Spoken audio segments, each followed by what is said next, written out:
안녕하세요. 반갑습니다. 오늘은 2004년 부산일보 신춘문예 당선작인 서정아 작가의 풍뎅이가 지나간 자리를 함께 읽어보겠습니다. 소설 속으로 들어가 보실까요? 풍뎅이가 지나간 자리. 서정아. 경의 취미는 곤충 채집이라고 했다. 나는 그 말을 들었을 때 콧잔등에 개미가 지나가는 것 같은 간지러움 때문에 재채기를 했다. 그런 고전적인 취미를 경이 가지고 있을 거라곤 생각지도 못했다.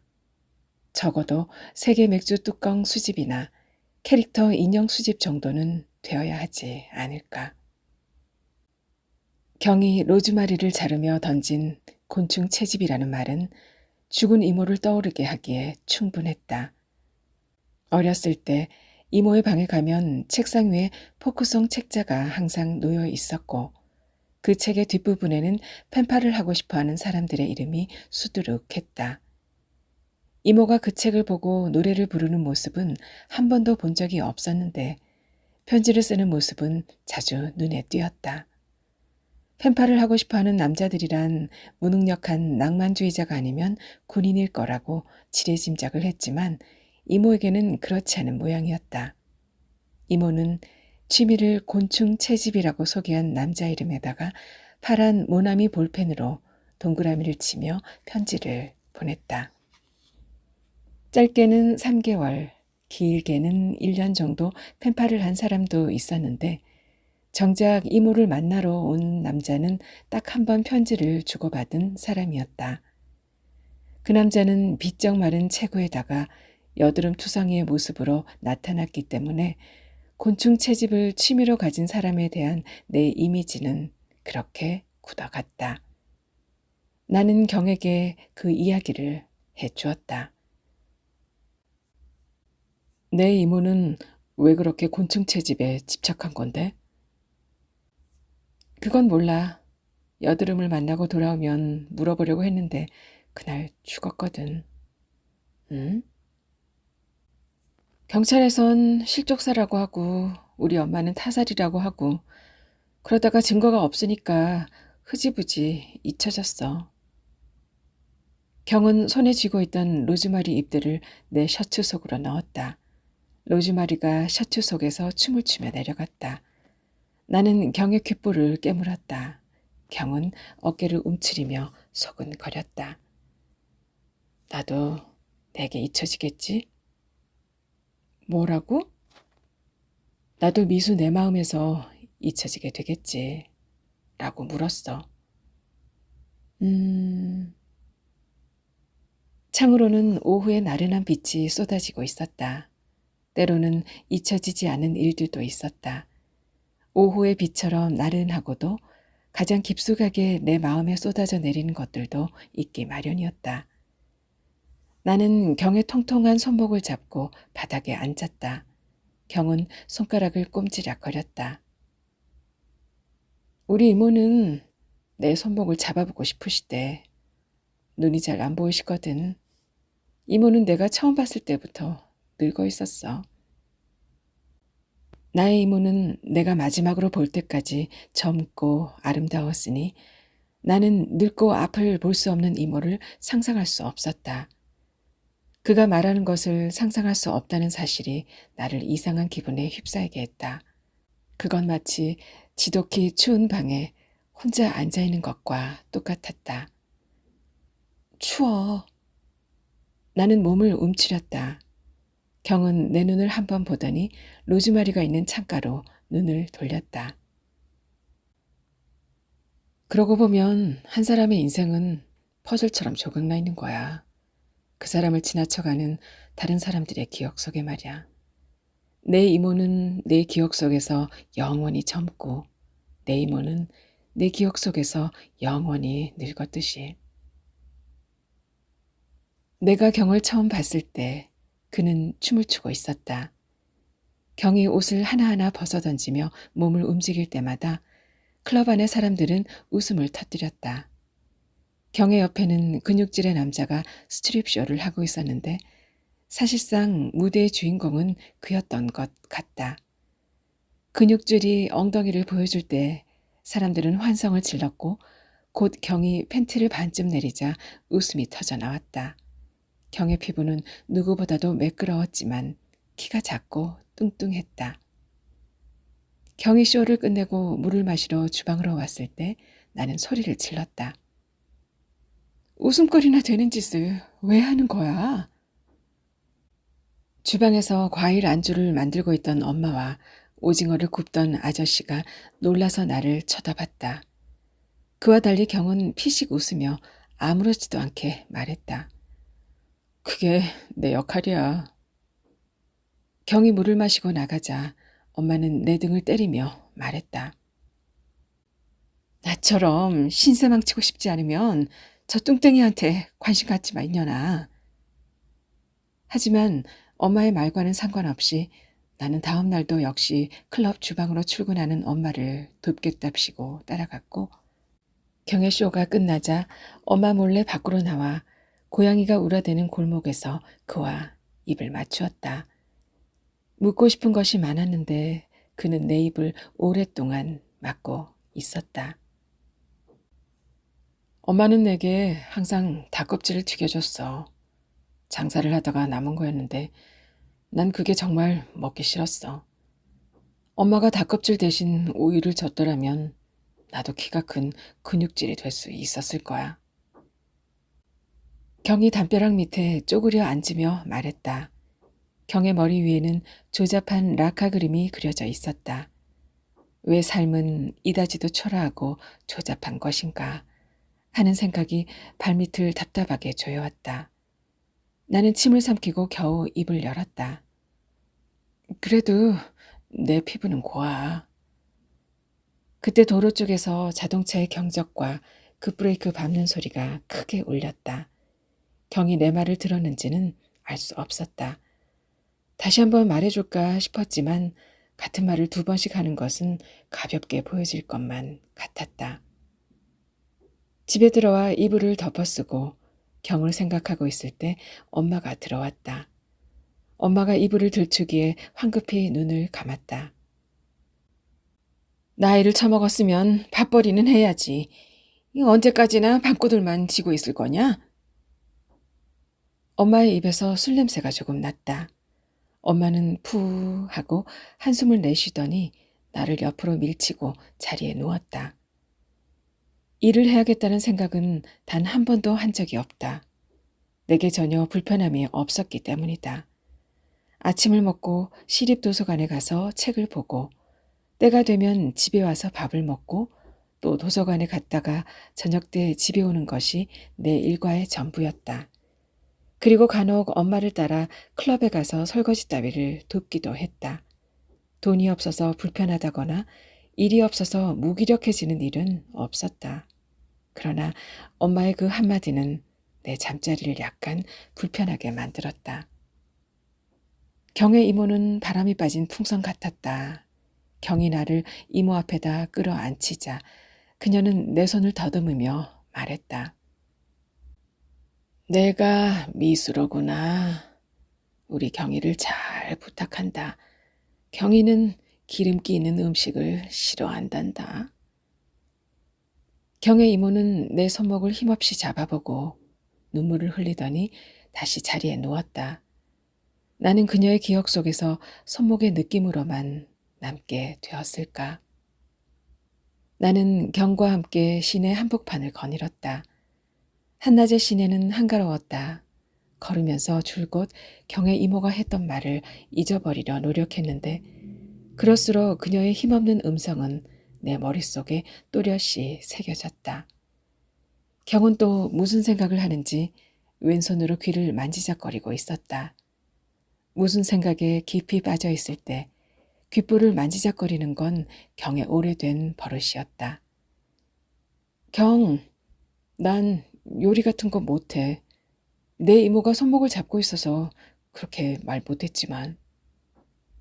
나는 경의 오른쪽 귓볼을 잡아당기며 말했다. 경은 그런 내 손을 잡아내리며 힘겹게 입을 열었다. 이모는 곧 죽을 거야. 구름이 몰려와 우리가 걷는 곳에 그늘이 생겼다. 우리는 다시 아무런 말 없이 발밑만 보며 걸었다. 해가 지면 경은 사람들의 웃음거리가 되기 위해 클럽으로 가야 할 것이다. 그 사이에 경의 이모 얼굴에는 검버섯이 하나 더 피어오를 것이고 풍선은 더욱 쪼그라들 것이다. 한 부분만 보고도 그 사람 전체를 알 수 있다면 좋을 것 같다. 경의 이모가 내 손목만 잡아보고도 나를 전부 알 수 있다면 경을 잘 부탁한다는 말은 하지 않았을 텐데. 내 생각이 나서 운동장을 2바퀴 뛴 적이 있었어. 지하철역에 다다르자 경이 입을 열었다. 그리고 이모한테 가서 울었어. 이모는 그저 자기가 없을 때 내가 울까봐 걱정이 되었던 거야. 그러니 너무 부담을 가질 건 없어. 경이 내 손을 놓고 지하철 입구로 들어섰다. 이대로 경을 보내면 다시 그를 볼 수 없을 것만 같았다. 나는 경을 뒤따라가 그의 어깨를 잡았다. 경의 집에서 보낸 첫 밤은 지킬 수 없는 약속을 한 것처럼 우울하고 괴로웠다. 엄마의 음주량은 점점 늘고 있었다. 술 말고는 가슴에 쌓은 것을 풀어줄 만한 수단이 달리 없었을 것이다. 엄마는 분명히 외로워 보였다. 그 외로움은 내가 채워줄 수 있을 만한 성질의 것이 아니었다. 5년 전만 해도 봐줄만 했던 엄마의 피부는 이제 나이에 지쳐 꽤나 깊은 골을 만들고 있었다. 축 처진 가슴과 엉덩이는 이제 더 이상 여성성의 상징이 될 수 없었다. 게다가 얼마 전부터 폐경기가 시작된 것이다. 엄마는 그러한 사실이 견디기 힘든 듯 보였다. 한때는 엄마 말대로 인생을 망치게 한 남자들도 있었지만 이제는 어떤 남자도 엄마의 인생에 관여하지 않았다. 엄마의 젊음을 기억하고 있는 남자들은 어디에서 누구와 또 다른 젊음을 각인시키고 있을까?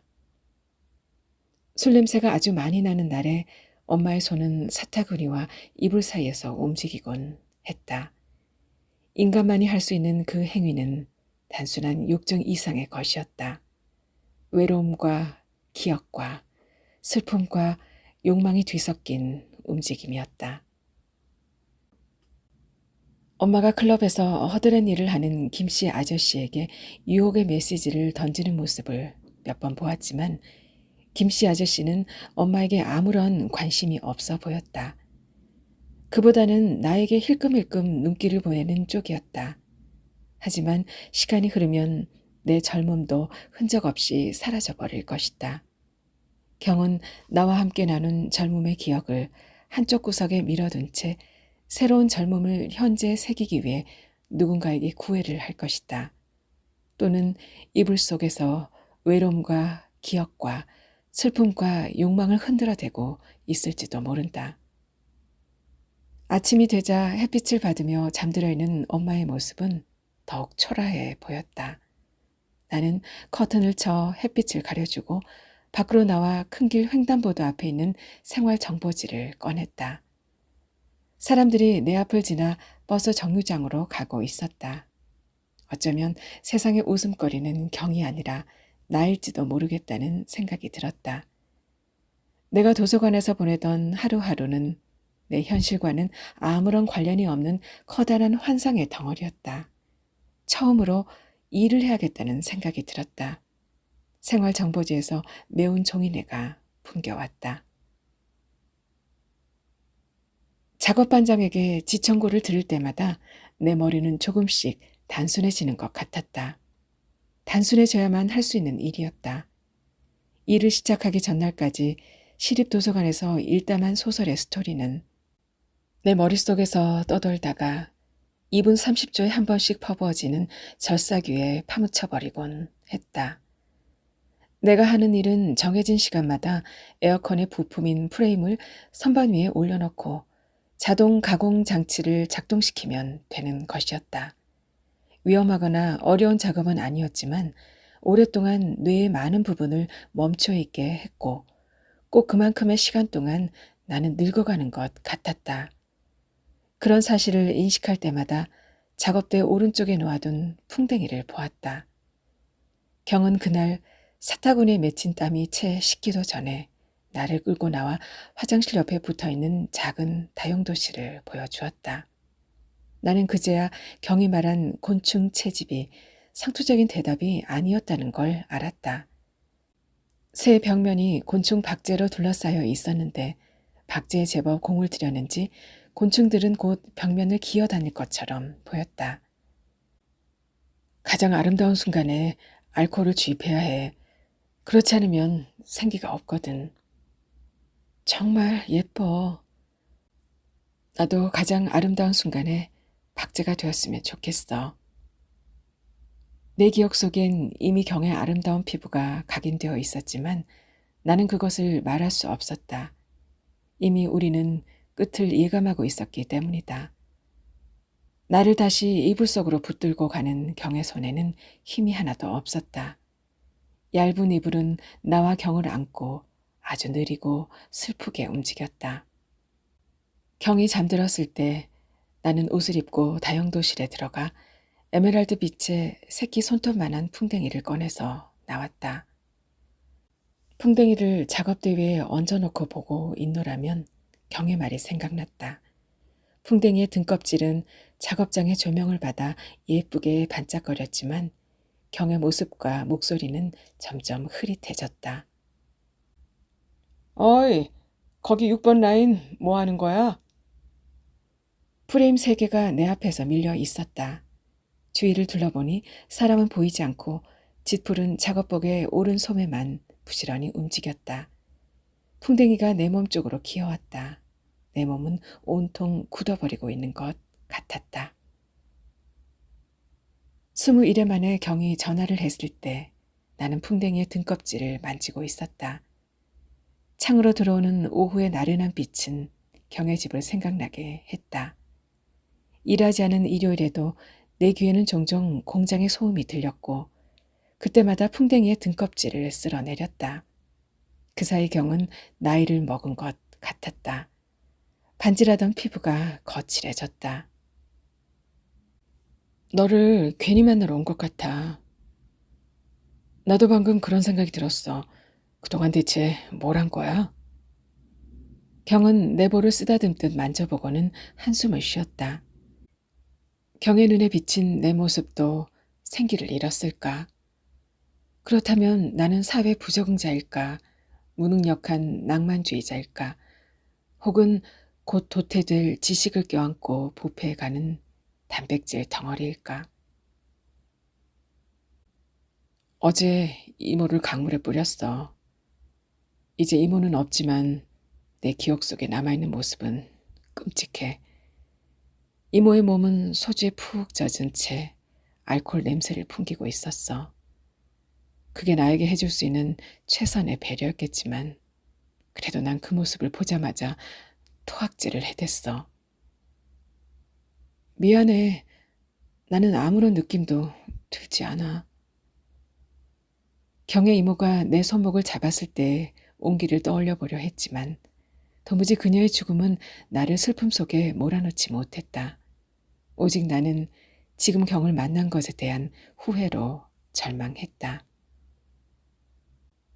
미수, 내 이모는 분명히 자살했을 거야. 응? 붓것 같았던 이모. 나는 이모의 뒤를 몰래 따라갔다.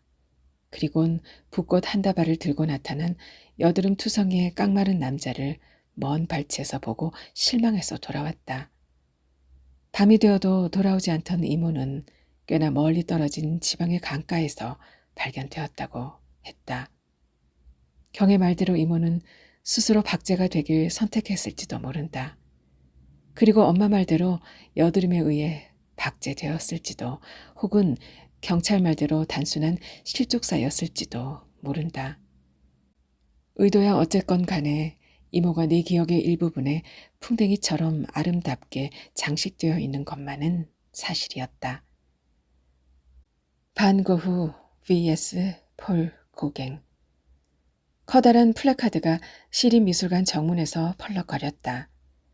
미술관까지 걸어오는 동안 경은 내 손을 잡지 않고 길가에 심어진 키 작은 나무들만 건드렸다. 미술관의 입구에는 귀가 잘린 고흐의 자화상이 있었다. 그리고 10m쯤 더 갔을 때 고흐가 그린 알리스 칸과 고갱이 그린 알리스 칸이 대조되듯 나란히 걸려 있었다. 알리스 칸은 고대 로마의 공동 묘지였던 모양인데 두 그림 사이에서 공통된 느낌은 전혀 받을 수가 없었다. 고흐의 그림에 묘사된 그곳의 풍경은 두꺼운 터치로 무게감이 있었으며 걸어오는 사람들과 공장 굴뚝의 연기로 인해 지극히도 현실적인 느낌을 주었다. 그러나 고갱의 그림은 모든 것이 정지된 듯했고 신비로운 분위기를 엮어내고 있었다. 같은 곳을 보고 어떻게 저리도 다르게 그릴 수 있을까? 꼭 눈에 보이는 것으로만 기억되는 건 아니잖아. 상징적으로 기억할 수도 있다는 얘기야. 딴에는 경에게 그런 말을 해주고 싶었던 것이다. 나 또한 두 개의 알리스 칸을 보기 전까지는 알지 못했던 것이지만 눈에 보이고 손에 만져지는 감각적인 것만이 존재의 전부는 아니라는 생각이 들었다. 알리스 칸에 있는 공장의 굴뚝에서 연기가 나오고 있어도 고갱의 기억에는 그것이 남아있지 않았을 수도 있고 사람들이 멈춰있다 할지라도 고흐의 기억에선 걸어가고 있었을 수도 있다. 어차피 우리가 포착하는 삶의 모습들은 지극히 찰나적이고 주관적이므로 무엇이 진실이고 무엇이 거짓이라고 말할 수 없는 것이었다. 고흐가 왜 귀를 잘랐을 것 같아? 경은 내 머리카락을 귀 뒤로 넘겨주며 물었다. 미술관에서 나오자마자 내리기 시작한 가랑비 때문에 옷이 축축하게 젖어들고 있었다. 여러 가지 가설이 있지만 흔히들 고갱 때문이라고 하지 않아? 물론 고흐에게 정신병도 있었고. 고흐는 귀를 잘라서 매춘부 라첼에게 줬어. 더 취해지기 전에 자신의 가장 아름다운 부분을 여자에게 주고 싶었던 거야. 경은 또 자신이 박제했던 곤충들을 생각하는 걸까? 빗줄기가 몸속으로 파고드는 속도만큼 우리는 서로에게 멀어져 가고 있는 것 같았다. 경은 슬픈 표정을 짓지 않았지만 분명 이모의 죽음에 꽤나 큰 충격을 받은 듯했다. 나라는 존재는 그 충격의 테두리 밖으로만 흐릿하게 보였을 것이다. 며칠 전부터 엄마는 아침 일찍 일어나 치장을 했다. 운동 삼아 산보를 간다고 했지만 산보 가는 차림으론 좀 어울리지 않아 보였다. 엄마는 화려한 차림새로 뒷동산에 올라갔고 나는 같은 시각에 추레한 차림으로 공장 셔틀버스에 올랐다. 여전히 공장은 시끄럽고 어둡고 더웠다. 에어컨을 만드는 공장이 꼭 난로를 만드는 공장처럼 느껴졌다. 퇴근길엔 하루살이 떼가 나를 쫓아다녔다. 고작 하루를 살고 죽을 미물도 맹렬히 추구해야 할 무언가가 있었나 보다. 귀찮아서 고개를 흔들어 댔지만 하루살이 떼는 흩어졌다가 금방 다시 내 얼굴 쪽으로 모여들었다. 손사래를 치며 빠른 걸음으로 골목 어귀를 휘돌았을 때 길가 첫 번째 집에서 나오는 엄마의 모습이 보였다. 엄마는 아침에 보았던 차림 그대로 총총거리며 걸어갔다. 그 집은 7순이 넘은 노인이 혼자 살고 있는 곳이었다. 엄마가 왜 그 집에서 나오는 걸까? 문득 서랍 속에서 더 이상 줄어들지 않던 엄마의 생리대가 생각났다. 배경, 상대적인 젊음이라도 가지고 싶었던 것일까? 집은 아침에 나올 때 보았던 그대로였다. 둘 다 바쁘게 나온 탓에 드라이어에 플러그는 꽂힌 채로 있고 로션 뚜껑도 열려 있었다. 엄마는 아침에 산보 간다고 나간 길로 쭉 노인의 집에 있다가 바로 클럽에 출근한 모양이었다. 경은 클럽 일을 그만두었다고 했다. 날짜를 따져보니 미술관에서 나를 만난 전날 그러니까 이모를 화장했다는 날이었다. 이모가 죽던 날에도 익명의 사람들 앞에서 우스꽝스러운 춤을 추고 있었던 자신이 싫었을 것이다. 닭껍질만 튀겨주던 엄마가 치킨집을 팔고 떠나자 이미 모든 걸 알고 있었다는 듯이 경을 데려다 키운 이모였다고 했다. 그런 이모가 부패한 모습을 보여주지 않기 위해 술을 몸에 들이붓고 죽어가고 있을 때 술에 취한 사람들을 즐겁게 해주고 있었던 자신의 모습이 괴롭게 느껴졌을 것이다. 경과 나 사이를 의심하고 있던 엄마는 경이 그만두자 어느 정도 안심한 눈치였지만 나는 이제 경이 내 시야를 완전히 벗어나 버렸다는 점 때문에 좀 쓸쓸했다. 그리고 그 쓸쓸함 덕에 비로소 경과 내가 헤어졌다는 사실을 인정하게 되었다. 그와 나 사이에 벽이 생긴 것은 아마 경의 집에서 보낸 그 밤. 아니 어쩌면 경의 이모가 내 손목을 잡고 경을 잘 부탁한다고 말하던 그 순간이었을지도 모르겠다. 서로 책임감을 느끼며 지내고 싶지는 않았던 것이다. 하지만 책임감을 가지게 되는 만큼 벗어나고 싶던 그 순간과 경에게 아무런 연락이 없었던 그 이후에 21회 동안에도 나는 경과 헤어졌다는 생각을 하지 못했다. 경도 그랬던 듯 우리는 21회 만에 만나 시립미술관에서 평범한 데이트를 했다. 그런데 정작 경과 헤어졌다는 것을 실감한 것은 그렇게 만나고 며칠 뒤 엄마에게서 경이 클럽을 그만두었다는 이야기를 들었을 때였던 것이다. 나는 풍뎅이를 넣어둘 만한 상자를 찾기 위해 다락으로 올라갔다. 풍뎅이를 보면 자꾸만 경의 보드라운 피부가 생각나서 아무것도 하고 싶지 않아졌다. 나는 그의 귓불을 만지며 꼬박꼬박 졸곤 했었다. 풍뎅이를 보면 그런 순간들이 생각났기에 더 이상 그것을 주머니에 넣고 다닐 수가 없었다. 다락으로 올라가 작은 상자를 찾기 위해 먼지가 쌓인 구석구석을 살폈다. 내 눈에 띄는 상자라곤 엄마 몰래 이모의 물건들을 넣어둔 상자뿐이었다. 물건을 열자 이모에게 잘 어울리던 보라색 머리띠와 이모가 즐겨 듣던 빌리 홀리데이의 테이프와 손때 묻은 만년필 따위가 아무렇게나 뒤섞여 있는 것이 보였다. 그리고 맨 밑에는 이모가 죽던 날 책상 위에 놓여있던 포크성 책자가 있었다. 나는 책자의 맨 뒷장을 펼쳤다.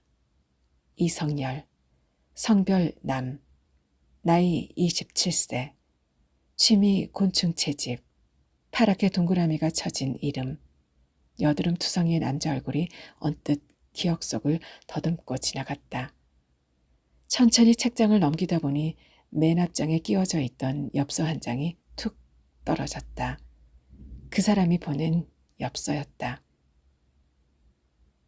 미란 씨, 단 한 번 편지를 받았을 뿐인데 마치 오랫동안 생각을 공유한 사람처럼 느껴지는군요. 세상에 영원한 것이 아무것도 없어서 슬프다고 했죠. 대체로 그렇지만 모든 것을 영원하게 만들 수도 있어요. 방법을 가르쳐 줄게요. 오는 토요일 오후 4시 시청 앞 벤치에서 만나요. 미라 씨가 좋아한다는 붓꽃을 들고 가겠습니다. 성열. 영원? 이모가 그렇게 추상적인 것 때문에 죽었던 것일까? 영원이라는 건 언어가 만들어내는 허상일 뿐이다. 그 허상에 슬퍼하며 죽었다고 생각하기엔 이모는 너무나도 젊고 아름다웠다. 차라리 이모의 죽음은 치정살인이라는 타이틀이라도 붙는 편이 나을 듯했다. 나는 이모의 보라색 머리띠를 가만히 쓰다듬으며 다락 구석에 쪼그려 앉았다. 보라색 머리띠가 붓꽃이 되고 붓꽃은 이모가 되었다. 내가 잠을 깼을 때 엄마는 다락에 올라오는 사다리를 들어 다락 안에 있는 내 몸을 툭툭 치고 있었다. 나는 잠시 어리둥절해 하다가 곧 내가 이모의 머리띠를 만지다 잠들었다는 사실을 깨달았다. 기집애가 잔망스럽기는. 엄마는 내가 내려올 수 있도록 사다리를 경사지게 걸쳐 놓으며 투덜댔다. 나는 타고 내려온 사다리를 다시 방바닥에 눕혀 놓았다. 엄마는 고질적인 고소공포증이 있어서 1.5m밖에 안 되는 다락에도 올라가지 못했다. 그러니 엄마에게는 사다리가 다락에 올라가는 도구로 보일 리도 없었다. 나는 자리를 펴고 누웠다. 날이 새어가고 있는 시각이었다. 엄마가 씻고 들어오는데 볼에 홍조가 엿보였다. 술을 마셔서일까? 아니면 그 노인 때문일까?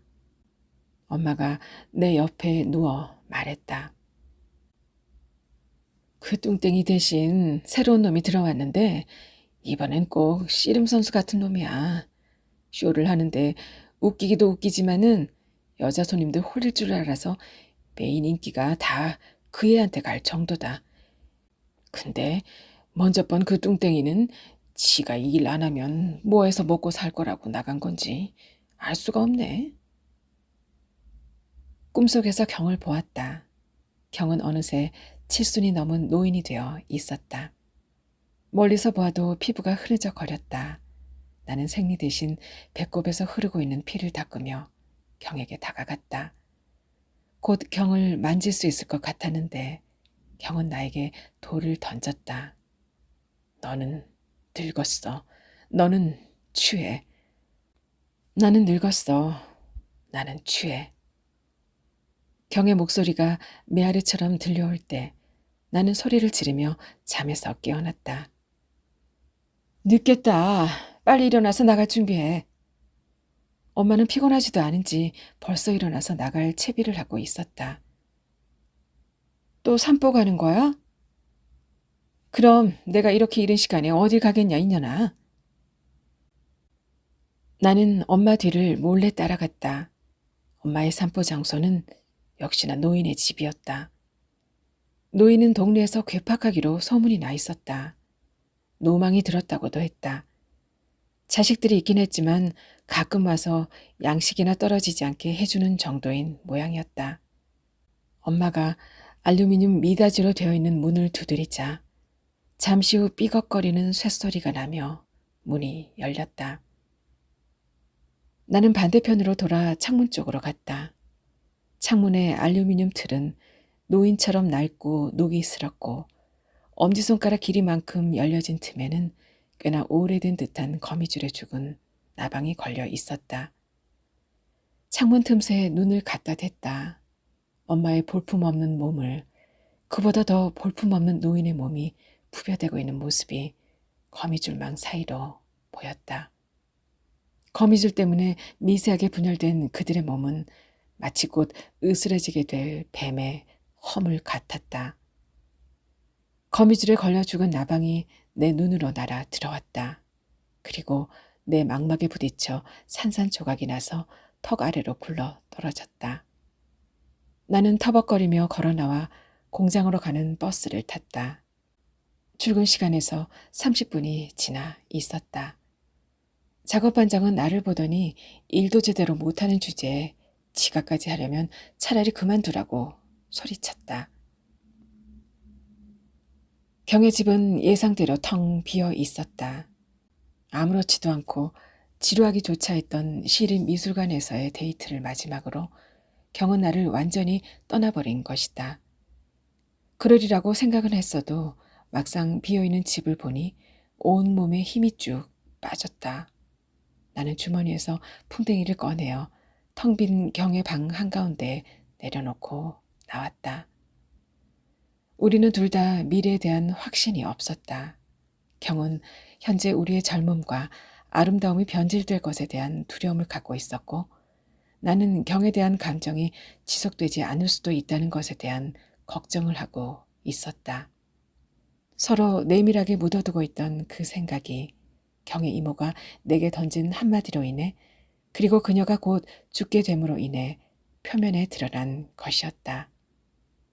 나의 아름다웠던 이모는 무엇을 영원하게 만들고 싶었을까? 문득 여드름의 엽서에 적혀있던 말이 떠올랐다. 모든 것을 영원하게 만들 수도 있어요. 나는 급히 집으로 돌아와 다락 속에 있는 이모의 포크송 책자를 꺼냈다. 그리고 파란 볼펜으로 동그라미가 쳐진 이성열이라는 사람의 주소를 편지 봉투에 베껴 썼다. 15년이 지났으니 아직 그가 이 주소에 살고 있다고 확신할 수는 없었지만 또 그곳에 있다고 한들 이모를 기억할 거라는 보장도 없었지만 무작정 펜을 들었다. 곤충 채집, 붓꽃, 이미란이라는 이름 기억하세요? 죽은 미란 이모의 조카예요. 모든 것을 영원하게 만들 수 있는 방법 저에게도 가르쳐 주세요. 미수. 큰 길 모서리에 세워져 있는 우체통에다 편지를 넣고 돌아오며 일부러 노인의 집 쪽으로 걸었다. 조금 열려진 창틈에는 죽은 나방이 여전히 거미줄에 걸린 채 방안을 들여다보고 있었다. 거미줄 가까이 눈을 갖다 대자 혼자 누워있는 노인이 보였다. 엄마는 클럽에 가 있을 시간이었다. 이불을 덮은 채 가만히 눈을 감고 평온하게 누워있는 노인의 모습은 꼭 시체 같았다. 밤바람에 약간 소름이 돋았다. 나는 녹슨 창문의 가장자리를 세게 밀었다. 듣기 싫은 소리가 나며 창문이 완전하게 닫히고 창문과 창틀 사이에서 나방과 거미줄이 소리 없이 으스러졌다. 엄마는 아침까지 돌아오지 않았고 나는 공장으로 가는 셔틀버스를 타지 않았다. 일상은 이렇게 변해가고 있었지만 그 어느 것도 새로움을 주지는 못했다. 오히려 일상의 변화는 딱딱한 빵처럼 굳어가는 게 전부였다. 나는 방에 누운 채 미란 이모와 경과, 경의 이모와 엄마와 노인을 생각했다. 그리고 여드름 남자, 그간의 편지를 받게 될까? 받는다면 답장이 올까? 그런 것들을 생각하는 사이에 배가 고파왔고 배고픔을 느낌과 동시에 밖에서 문 두드리는 소리가 났다. 김미수 씨 댁 맞죠? 피곤에 절어있는 우체부였다. 난 서명을 하고 등기 소포를 받았다. 경이 보낸 것이었다. 소포를 받아들고 경의 이름을 보는 순간 가슴이 뛰기도 했지만 이런 것보다는 우선 경을 만나고 싶었다. 그와 입맞추었던 골목으로 되돌아가고 싶었다. 고양이가 울던 그 밤, 경과 나와 고양이 외에는 모든 것이 멈추어 있던 그 순간. 나는 소포의 겉포장지를 뜯었다. 포장지 속 상자를 열었더니 그보다 약간 작은 상자가 나왔다. 그 상자 속에는 또 다른 상자, 또 다른 상자 속에도 상자가 있었다. 장난 같은 소포를 끄르며 슬며시 마음이 놓였다. 이런 장난을 친다면 곧 나를 만나러 올 수도 있을 것만 같았다. 그렇다면 나 또한 미래에 대한 무책임을 미리 앞세우지 않고 그에게 기름기 없는 음식을 차려줄 수도 있을 것만 같았다. 마지막 상자에는 무엇이 들어있을지를 생각하며 6번째 상자를 끌었을 때 나는 잠시 몸을 떨었다. 그것이 마지막이었다. 마지막 상자였을 뿐만 아니라 경하고도 이것으로 마지막이라는 것을 나는 직감적으로 알아챘다. 손이 가질 않았지만 밑에 깔려있는 종이를 들었다. 경의 글씨였다. 내 몸에서 가장 부드러운 기쁘를 내가 기억하길 바래. 경. 상자 속에 들어있는 귀의 창백한 색깔이 눈을 시리게 했다. 다리에 힘이 빠져서 벽에 기대어 앉아야만 했다. 고흐의 자화상을 보며 경이 했던 말이 귓가에 맴도는 것 같았다. 더 취해지기 전에 자신의 가장 아름다운 부분을 여자에게 주고 싶었던 거야. 더 취해지기 전에 자신의 가장 아름다운 부분을 더 취해지기 전에 더. 아마도 귀 속에 알코올을 주입한 듯 피부는 변질되지 않았지만 어쩐지 내게는 썩어가는 단백질 덩어리의 냄새만이 풍겨왔다. 그리고 풍뎅이 한 마리가 상자 위를 기어가고 있는 것이 환영처럼 보였다. 추운 여름이었다. 놀라운 결말인데요. 서정아 작가의 풍뎅이가 지나간 자리 함께 들어보셨습니다. 작가의 당선 소감이 궁금합니다. 함께 들어보시겠습니다. 젊음과 늙음, 아름다움과 추함, 살아있음과 죽음이 우리를 맴돈다. 나는 언제나 흘러가는 것들을 잡아두고 싶었다. 이 소설은 아름다운 것을 글자로 영원히 메어두려는 시도였다. 그러나 결국은 글자보다는 마음의 문제인 것 같다. 가지지 못한 사람들의 헛된 기대와 집착이 슬펐다. 채워지지 않은 욕망, 완벽하게 절망할 수밖에 없게 만드는 욕망의 칼집들, 나에게도 펼쳐지지 않은 그 모든 것들, 지겨웠다. 눈물나게 지겨웠다. 내게 글은 욕망이고 슬픔이며 어머니이고 마약이다. 얼마 전 오륙도에 갔다. 가마우지들이 누고 간 똥이 섬의 한 귀퉁이를 하얗게 물들이고 있었다. 내게 남아있는 것만으로도 아름답게 흔적 남길 수 있다면 더 이상 바랄 것이 없을 것 같다. 사랑하는 가족들과 부경대 국어국문학과 교수님들, 특히 글쓰기에 발을 디딜 수 있게 도와주신 강인수 교수님, 남성우 교수님께 감사드린다. 소설연구회와 창작소설 비평회의 문우들, 그리고 여러 벗들, 나의 게으른 글쓰기에 늘 자극제가 되어주는 유철에게도 고마운 마음 전한다. 나이 들어간다는 게 아름답다는 것의 반대가 아니고요. 또 죽음이 끝이 아니라는 종교적인 영혼을 또 생각해 보게 됩니다.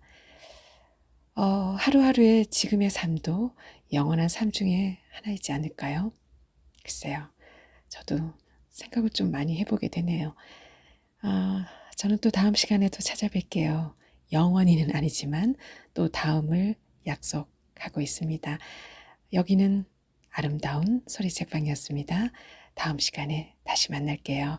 그때까지 편안한 시간 이어지시길 바랄게요. 모두 안녕.